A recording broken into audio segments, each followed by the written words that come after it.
지난해 세계 7번째로 잠수함 발사 탄도미사일 SLBM 개발에 성공한 국방과학연구소에서 최근 5년 동안 160명이 넘는 연구 인력이 퇴사한 것으로 YTN 취재 결과 파악됐습니다.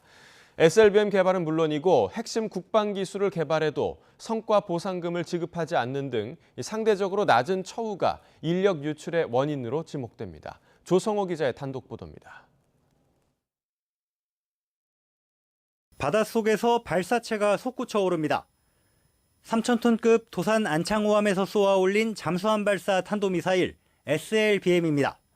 지난해 9월 세계에서 7번째로 독자 개발해 발사에 성공했고 문재인 당시 대통령도 극찬했습니다. 북한의 비대칭 전력에 대해서 우리 SLBM이 아주 효과적인 억지력이 될 수 있을 것이라고 생각합니다. 국책연구기관인 국방과학연구소 연구진이 밤새워 이룬 쾌거라 자부심을 가질 만도 한데 어쩐 일인지 연구원들은 줄줄이 떠나고 있습니다. YTN 취재 결과 지난 2017년 정규직 25명이 그만둔 것을 시작으로 지난해까지 5년 동안 164명이 퇴사했습니다.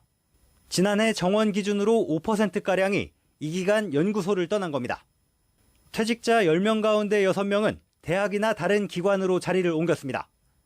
특히 최근 들어 인공지능 분야 등을 연구하는 젊은 인재들의 퇴직도 잇따르고 있습니다.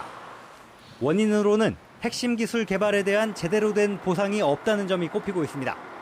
SLBM 개발자들은 물론 비슷한 시기 고위력 탄도미사일과 초음속 순항미사일을 개발한 연구진은 성과 보상금을 한 푼도 받지 못했습니다.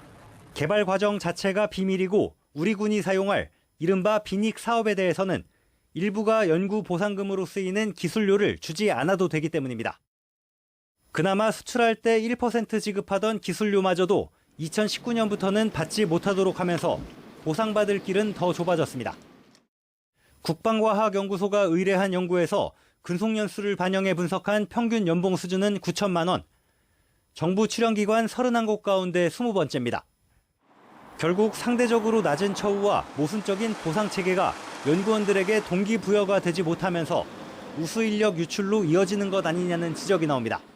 SLBM 고위력 미사일 등 핵심 기술을 보유한 국방과학연구소 연구원들의 처우를 개선함으로써 우리 방산 역군들의 해외 유출을 막는 한편 개발자들의 자긍심을 고취시켜서 미래 대한민국 선진 방산 위상을 더욱 넓혀야 할 것입니다.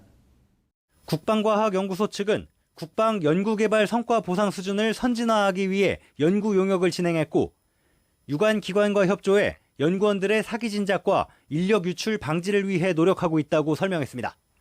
방위사업청 등에 대한 국회 국정감사에서는 우리 군의 핵심 전력 기술을 개발하고도 마땅한 대우를 받지 못해 연구원들이 떠나지 않도록 대책을 마련해야 한다는 지적이 잇따를 것으로 보입니다. YTN 조성호입니다.